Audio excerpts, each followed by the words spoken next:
All right, so today we're going deep on voluntaryism, and we're using as our source material this book, I Must Speak Out, Okay. which is a collection of articles from the Voluntaryist publication. Interesting. So think of this as like a deep dive into a world where Yeah. like all human interactions Okay. are voluntary, Sounds like good. from like everyday exchanges Wow. to like how society is like structured Okay. too. So Yeah. the core idea with voluntaryism is really about individual sovereignty. Okay. So voluntarists believe that every person has the right to live their life as they see fit, Mm-hmm. as long as they're not harming others, obviously. Right, yeah. And they see the state as fundamentally coercive, Okay. relying on force to get what it wants. So does that mean they're like pro-anarchy? Well, not exactly. Okay. I mean, it's not just like no rules, just chaos. Right. Voluntarists are actually very much about rules. Okay. But they believe that those rules should be based on like voluntary agreement. It's not imposed by force. Okay. They're also not really into traditional political solutions like voting or revolutions. Oh, interesting. They think that's just going to keep the cycle going. Got it. They focus more on educating people about the principles of a free society and encouraging individuals to kind of withdraw their consent from the state. Okay, so like how do they propose we do that? So one of the main things they talk about is Yeah. getting rid of taxes. Oh, really? Yeah. Oh. Actually, one of the most striking arguments I saw in I Must Speak Out was this whole argument against taxation. Yeah. They straight up call it theft. Oh, wow. That's a pretty bold statement. Yeah, Okay. it is. It is. But like how did they? They believe that individuals have this fundamental right to their property. Okay. And that like compulsory taxation is a total violation of that, right? It makes you think twice about doing your taxes. Right. But how would we like Yeah. fund essential services if we don't have taxes? Well, voluntarists think that the free market can provide those services Yeah. way more efficiently and effectively than the state. Really? Yeah. Oh, They yeah. point to historical examples of like private mail delivery, Mm-hmm. private coinage systems, even private security forces Okay. that all existed way before governments decided they should take over. Yeah. That's interesting. I've never thought about it that way. Yeah. So it's kind of like returning to those roots. it is. I did think it was interesting that the book mentions the Amish and how they resist compulsory education. Oh, yeah. The Amish are a great example Yeah. of a group that has really successfully resisted the state trying to interfere with their lives. Yeah. They believe in educating their kids in their own community, Mm-hmm. based on their religious beliefs and traditions. That's fun. And the Supreme Court actually upheld their right to do so Wow. in a landmark case, the Yoder case. So they kind of carved out their own space Yeah. for freedom within this Yeah. larger system Yeah. that doesn't always align with their values. They found a way. It's kind of inspiring. It is inspiring. It shows that even within the existing system, Mhm. there are ways to assert like individual liberty Right. and resist being forced into things you don't want to do. Okay. I Must Speak Out also talks about nonviolent resistance as a key strategy for challenging the state. Right. Like Gandhi Yeah. and the Satyagraha. Yes, Rod Satyagraha, exactly. That was such a powerful example of That's huge. peaceful resistance that had such a big impact. Huge impact. So voluntarists believe that Mhm. similar strategies. Like boycotts, refusing to pay taxes, Okay. civil disobedience, Yeah. all of that can be effective ways to withdraw support from the state Okay. and really show people that voluntary solutions can work. Interesting. There's a compelling story in the book about a German lawyer who refused to swear an oath to the Nazi regime Oh, wow. back in 1935. That's a pretty powerful statement just to refuse to do that, It is, especially at that time. especially at that time, yeah. Yeah. He realized that by refusing, Yeah. he might set off a chain reaction. Mm-hmm. Other people might be inspired to resist Right. and maybe even change the course of history. Wow. This is what voluntarists are all about. Yeah. They really stress this moral dimension of individual action. So it's like your actions, Yeah. even though they might seem small, Right. can actually Yeah, big ripple effects. yeah, inspire other people to question things. Exactly. Exactly. I thought about that. I Must Speak Out also highlights another really interesting historical example. Yeah. Private coinage in California during the Civil War. Wait, so they had their own money? They did. Really? When the government couldn't provide a stable currency, Oh, wow. private businesses and miners just stepped up and issued their own gold coins.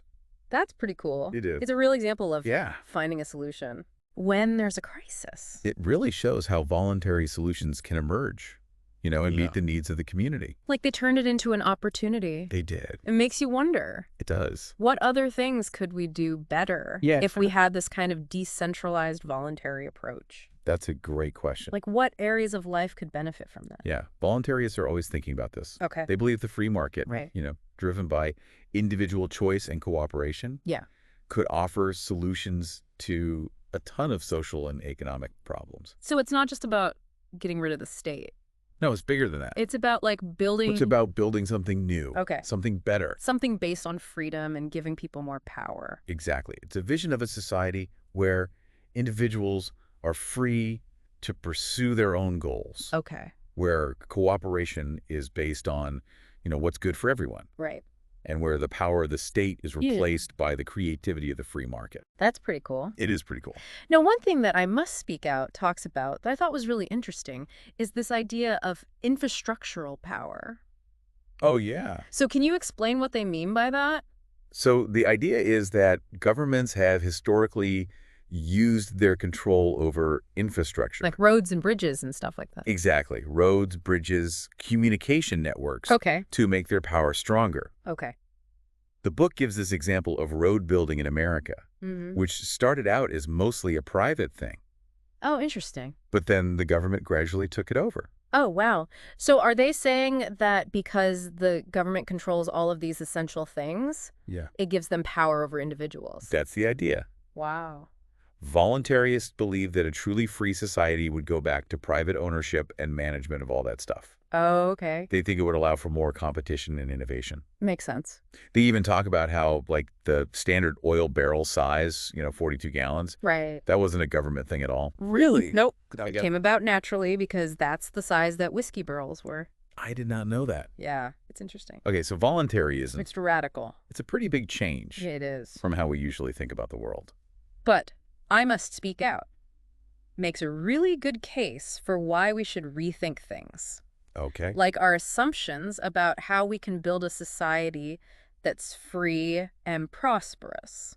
And maybe it gives us like a peek into what a future could be like, where people are free. Yeah, But society also works well. I think so. But before we get ahead of ourselves, Right. we should probably talk about some of the challenges The critiques. Yeah, and criticisms of voluntarism. for sure, because like any philosophy, it's complicated. Right. And I Must Speak Out does a pretty good job of looking at that.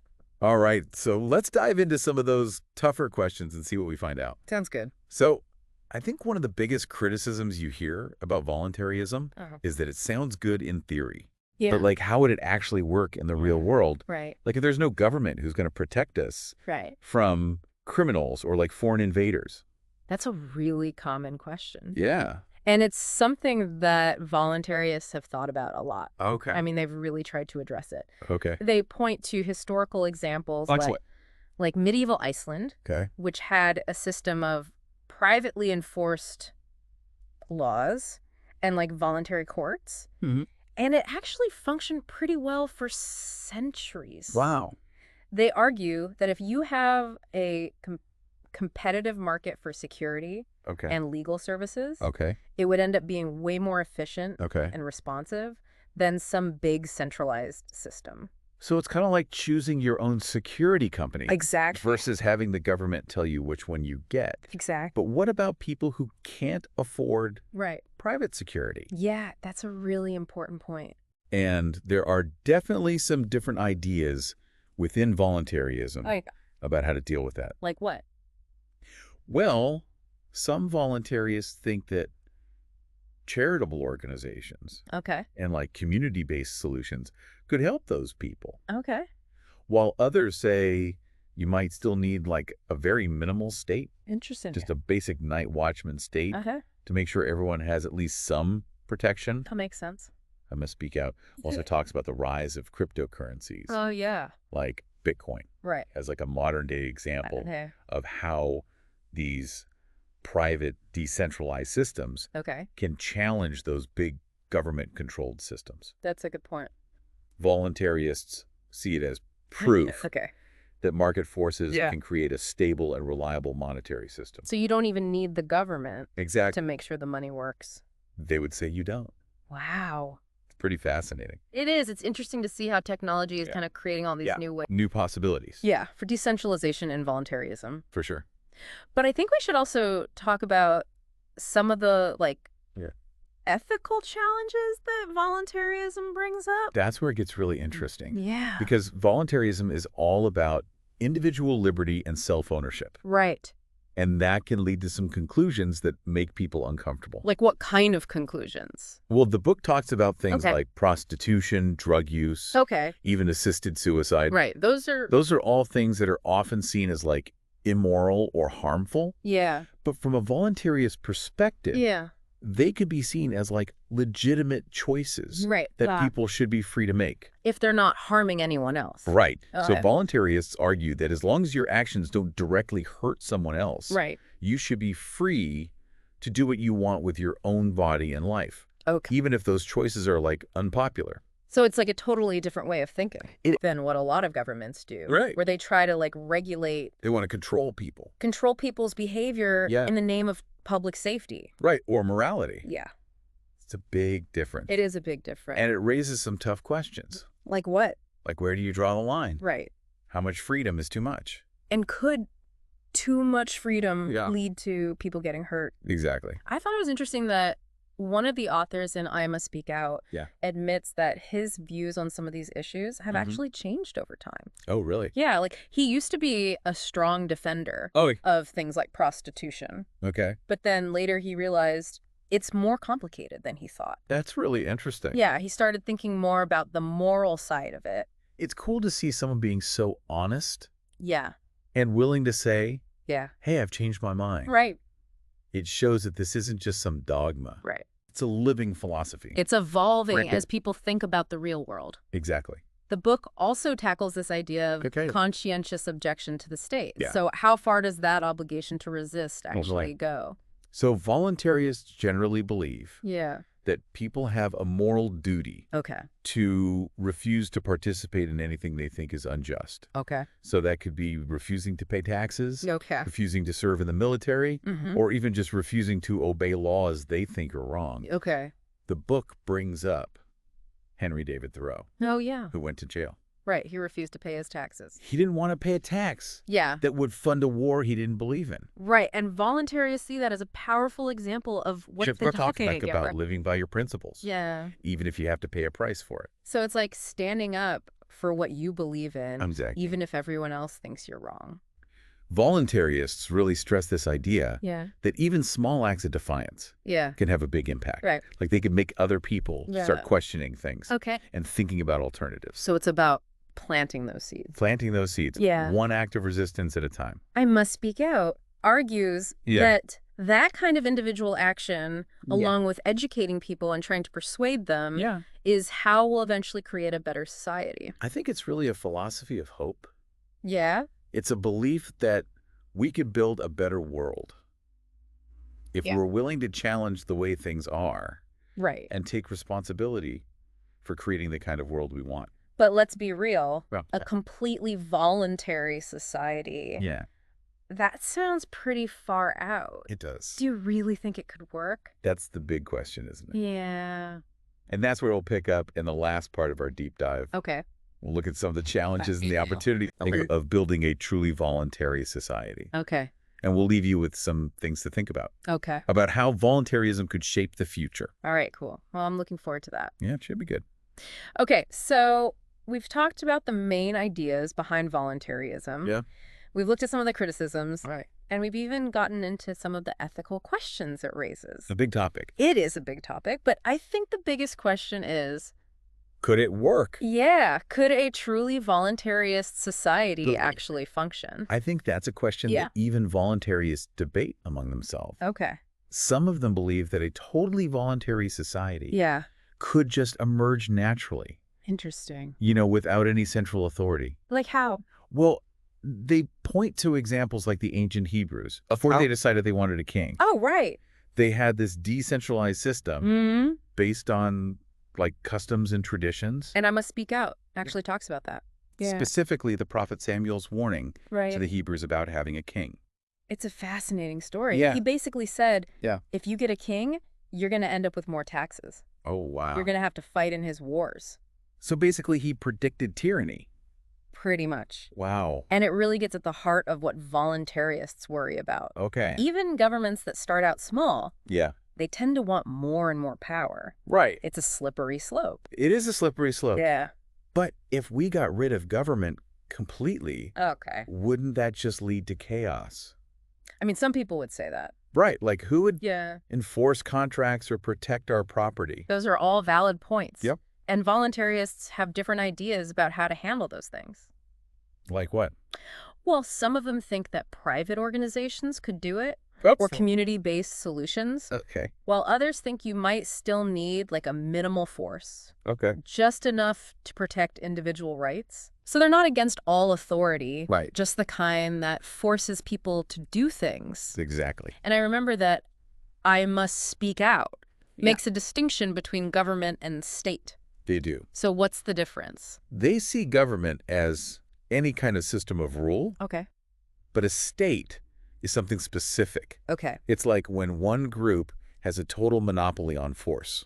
Oh, okay. In a certain area. So they're not necessarily against the idea of government, just the idea of a state. Exactly. Okay. And the book really stresses that to get to a truly voluntarist society, it's not enough to just get rid of the current state. So what else do we need to do? It's about changing the way people think. Okay. Like a real shift in values. Okay. People need to understand and believe in individual liberty. Okay. And they have to be willing to cooperate with each other. Without being forced to. Exactly. So it's not just about tearing things down. Yeah. It's also about building something new. Exactly. Okay. It's about creating a culture where people understand that real freedom comes with responsibility. Responsibility for yourself and for your community. Exactly. And education is a big part of that. Huge. Right. I Must Speak Out talks a lot about creating this library of freedom. What is that? It's like a collection of resources and ideas that challenge the mainstream narrative. Okay. And help people think for themselves. So it's about giving people the tools to make their own choices. Exactly. About how they want to live and how they want society to be run. It's about encouraging people to be curious. Okay. To question assumptions. To look at different perspectives. And to take control of their own lives. I mean, it's a pretty inspiring vision. It is. A world where everyone has power. Yeah. Where people cooperate because it's in their best interest. And where the state doesn't have all the control. It's about replacing that with the creative energy of a free society. But can we actually create that? That's the question, isn't it? I mean, it sounds amazing. It does. But is it realistic? I think voluntaryism gives us a way to think about things. Okay. It's not like a step-by-step plan. Right. It's a philosophy. Okay. A set of principles that can help us move towards a better society. Okay. It's not going to be easy. Yeah. But I think it offers hope. Okay. That we can actually create a world where freedom and responsibility go hand in hand. So that's voluntaryism. Yeah. We've gone through a lot. We have. The history. The ideas. The challenges. Even the ethical dilemmas. It's a lot to think about. It is. Yeah. So what do you think? What do you think? Could a voluntarist society really work? I don't know. Yeah. But I think it's worth asking the question. Right. What would the challenges be? Yeah. What would the benefits be? I think those are questions that everyone needs to consider. And maybe debate. Yeah. And do some more research. Yeah, exactly. It's about keeping the conversation going. So that wraps up our deep dive. It does. Into voluntarism. We hope you found it interesting. I hope it made you think. Yeah. And maybe even question some of your own assumptions. That's always a good thing. It is. Yeah. Until next time. Keep learning. Stay curious. And keep exploring those big ideas. The ones that shape our world. See you next time.